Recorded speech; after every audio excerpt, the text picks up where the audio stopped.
I'm going to switch to Italian. Grazie mille. Credo che i temi siano stati di estremo interesse. Abbiamo previsto e sono benvenute domande dall'audience e quindi il professor Spence sarà lieto di interagire. Possiamo cominciare se volete. Se c'è il microfono, là c'è una domanda, sì. First of all, thank you for walking us through so many relevant issues. Mi sa che non funziona.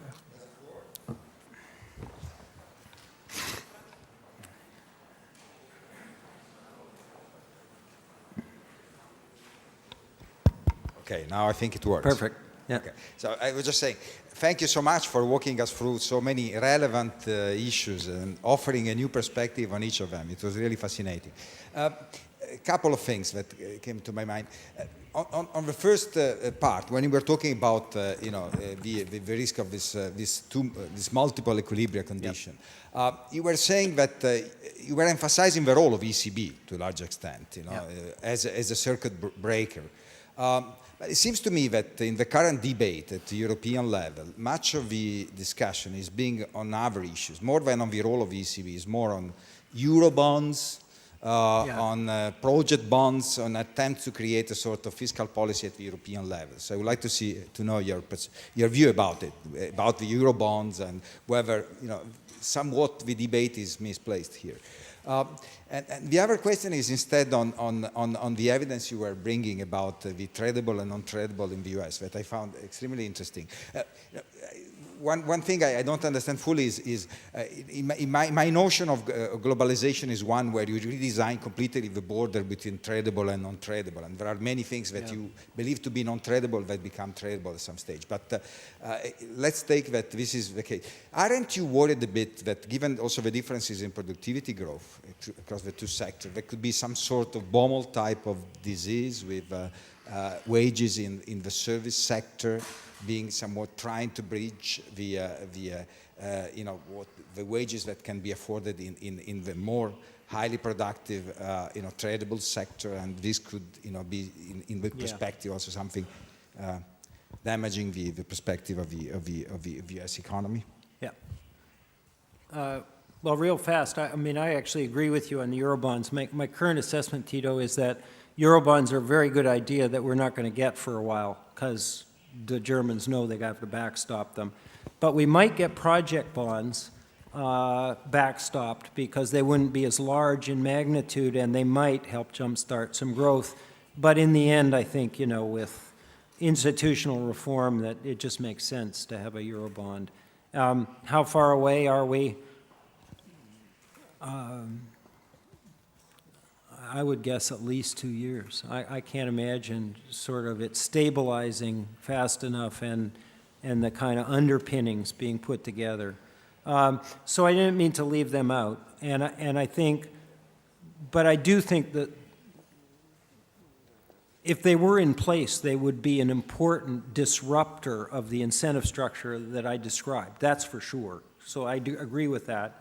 And I guess I didn't focus on it because I thought they were a bit further off down the road and probably not a particularly likely solution to the short run. On the tradable versus non-tradable, first of all, we're data hampered. I'm sure you know this, but maybe not everybody in the room does. What we don't have is detailed data on global supply chains and how they move around and where the value is created and where we're moving. We know what the Apple ones look like because they've been studied about 400 times. Eventually we'll probably get that data from, the WTO, the OECD and whatnot. It's very hard to collect. And so there's kind of approximations in this. Second observation is what Tito said is absolutely right. The boundary between tradable and non-tradable is moving under the forces of mainly technology combined with some management learning. So there's services that trade now that didn't before. It's a rather important development. And I don't mean to deny that. I think that movement isn't so fast as to invalidate, taking a kind of 20-year snapshot. But it's certainly, a word of caution. so the tradable sector in the global economy is becoming bigger, is the bottom line. And the third observation is I had this conversation with Alan Kruger. As labor economists in America have been saying this is all technology. And nobody denies that technology has been an important aspect of it because there's I mean, just in common sense terms, ask yourself the question, 25 years ago, before we had the internet and resource planning systems in companies and all that, how many people in the economy were processing information? You know, the general ledger, doing billing and whatnot, and the answer is millions in every economy, and that's all gone, or mostly gone, right? So there's been massive labor-saving technological change, even if, you know, you don't start paying attention to, you know, automation in manufacturing processes. But there's another force operating, which is stuff's moving around the world, right? And there's a tendency for lower value-added stuff to move to other countries because it's cheaper to do there, right? So I said to Alan, if you and I saw value-added per person going up in a particular industry or even a part of the supply chain, would we know in advance, without more data, what fraction of it was technology, what fraction capital deepening, and what fraction the movement of the lower value-added parts away, because we don't have that data? And he said, we wouldn't know. So that's where we are. We don't know. But I think at that point you have to use common sense, and common sense tells you that that it's all happening and it's making life difficult. The reason I got into that somewhat technical sounding sort of discussion in America is America's been a big enough economy that we got in the habit of thinking we didn't have to know what was happening in the rest of the global economy because it sort of didn't matter. And it didn't 30 years ago, but it does now. And so we want to change our mindset, I think, and start asking questions like, these are questions that get asked in developing countries all the time. What's going to happen to our markets? Where are we going to employ people 10 years from now? What kinds of investment in human capital do we need to make in order to make that possible?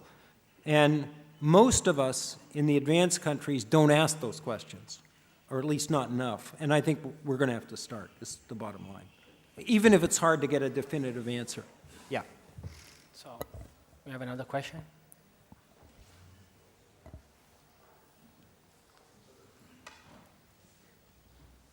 What are the three disruptive technologies you were talking about? The three?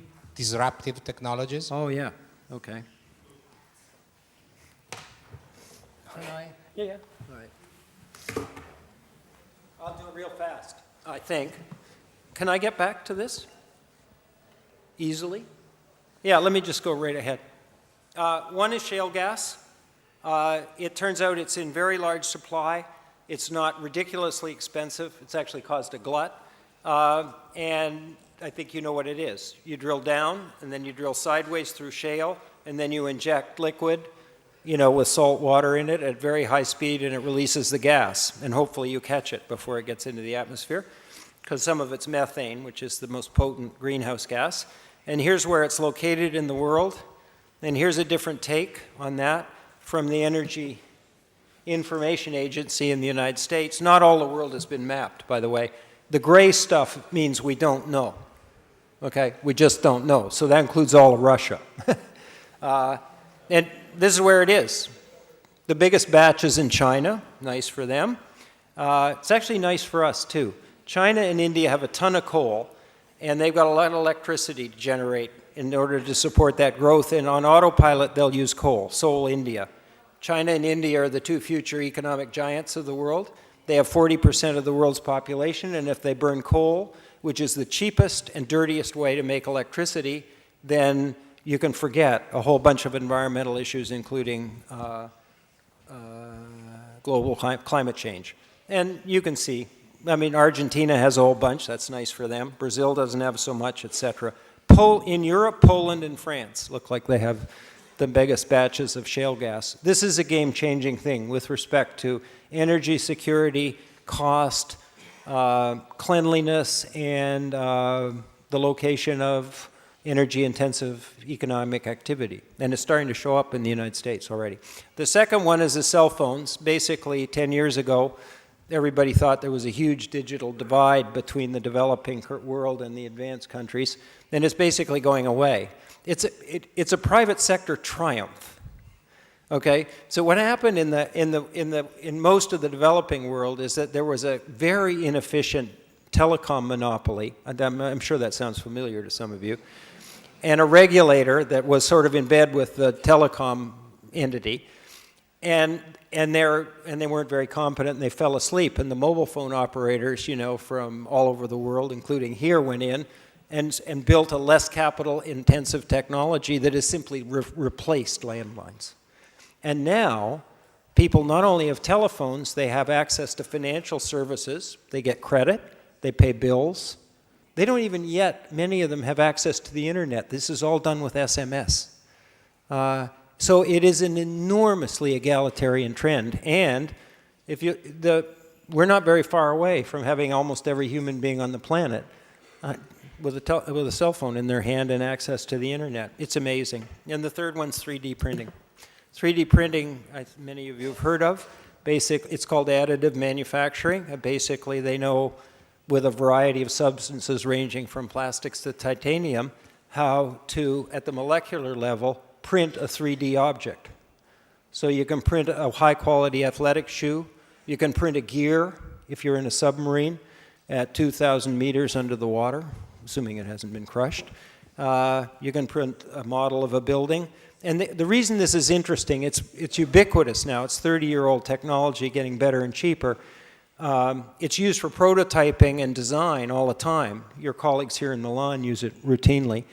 But it might become a manufacturing technology. And that's a game-changing thing, because it has two characteristics. It's not only not labor-intensive, it's labor-free, you know. And secondly, there's no waste.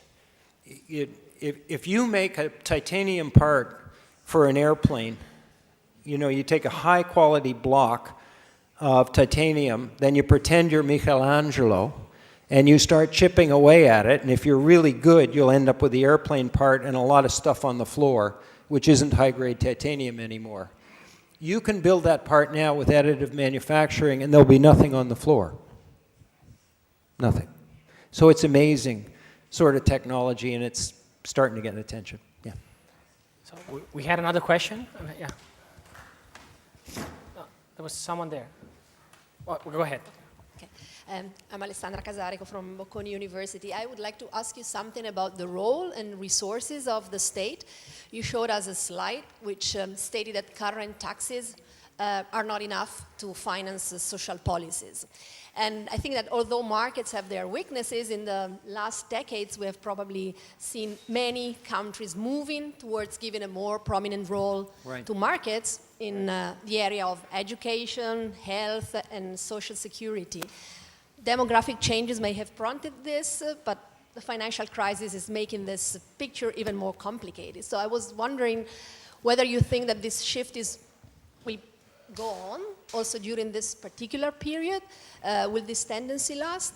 And whether you think that this shift has also contributed to the increase in inequality that you were showing to us before. In other words, do you think that what is the best way to design social institutions in order to promote, let's say, inclusive growth, which is a word that we often hear in the last period?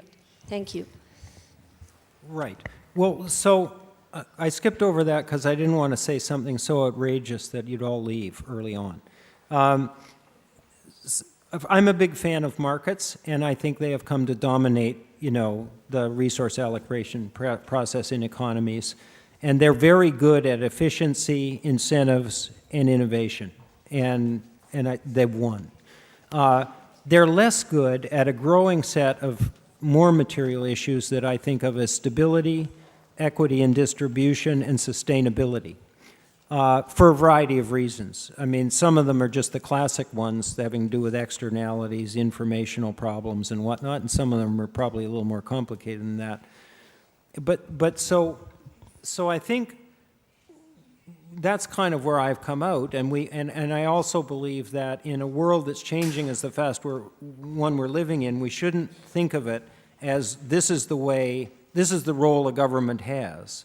it's an evolving role. It evolves with what the economy has to deal with, the challenges. You see this clearly in successful developing countries, because what a government does when the per capita income is $300 and they're, you know, nobody in the country knows how to design a set of streetlights that don't cause a traffic jam, and what it does later are very different things. So I learned a lot from that experience. But I think the evolutionary model is right, which means paying attention to what's going on. But the other thing that I probably would have said that is maybe a little more controversial is, when I look at the balance sheets of advanced countries, they seem to me to be chock-a-block full of liabilities, and there aren't any assets there.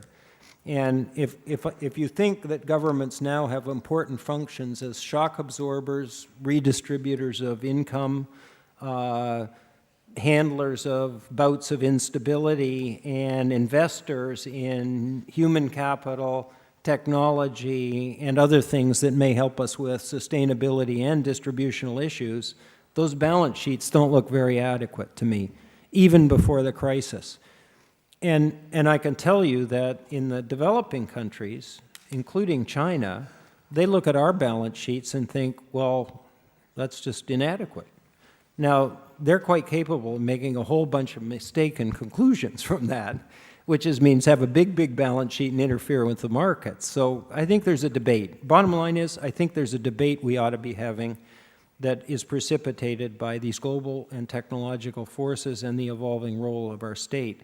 And at least in America, I think it's healthier here, frankly. But in America, it's ideological and stupid. So some people think the world's smallest government is the best thing you could possibly have. Now, whether they think that's because it works economically or it's just a good idea in general, I don't know.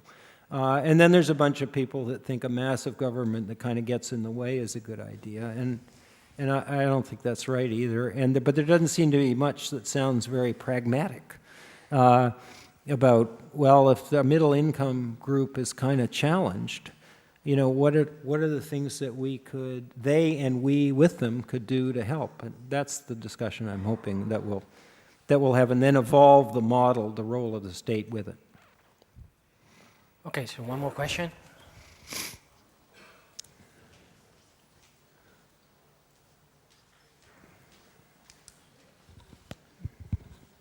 About Italy, the case of Italy, my question is, you think there are three priorities about the growth in Italy.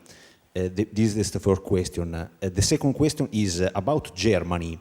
You think that Germany can be a benchmark for Italy? You think that Italy should learn about the policy of Germany and can take some advice about the performance of Germany? Thank you. Say the first one again. The first question is about the priority in Italy. Now you know that there is a particular situation. You think that there are three main priorities for Italian government to improve the performance of Italy? Yeah, okay. You know, it's hard to pick and choose, but I would certainly pick labor market reform with the following qualification. That is, you can't ask labor to take a hit without giving something back. And I think what you need to do is try to find a way to give back growth and opportunity for the young. And that means sitting down and asking, how are you going to generate that employment and how is it going to work? And so that would be priority one. I think probably under heading 2, I would say more focused on government. You know, this government delivers a lot of services and does it pretty well, but there's clear inefficiency. And frankly, a country with 57 million people does not need 1,000 legislators, you know, who get full pensions after 5 years of service. I mean, so, and that's just an example. So I guess, you know, reform in that dimension would be a high priority. And then I don't know how to pick and choose between competition policy and tax evasion, which would be 3 and 4 for me. But I think, you know, that the reason tax evasion is so important is that when you raise taxes, then basically you're raising the taxes of the people who pay taxes, and that's a direct assault on social cohesion. It's just a terrible idea. And so it's not that it's not that the problem per se is there. It's, you know, Briefly on Germany, I believe that countries have a lot to learn from each other's experiences, both positive and negative, in both the advanced countries and the developing countries. Having said that, every country is different, and you can't take somebody's solution and paste it on to another country. So I don't know how to parse that. So no country is a model for another country because of values, prior history, culture, particular circumstances, and so on. But I think what I found in the developing world, when I started, working closely with them, was people would say, well, I don't care what they're doing in Asia, they're just completely different from us. And I would say, well, yeah, they're kind of different from us, but they've done a few interesting things. We might want to find out what it is, and then we can filter it, right? I think that's where I am on this cross-border learning. I actually think that the process of globalization won't work unless it's accompanied by a long and admittedly slow process of deepening people's knowledge about what's going on around them, not just in their own country, but in general. Because if they don't, then they won't get it, and then they won't know why their government is supposed to be doing something, about something that's going on out there. It's just, you can't run a democracy when people, without an educated populace. And this is a big, challenging version of it because these global influences, the interconnectedness and magnitude of these forces is very large and is kind of outrun both the governance structure and people's general knowledge. And so there's a fairly challenging catch-up issue before us. I think it's a generation's work, actually. Okay, I think it's been really stimulating and challenging. Thanks again for these great insights. So please, let's give another, round of applause to Michael Spence. Thank you very much. You're really nice. Very kind.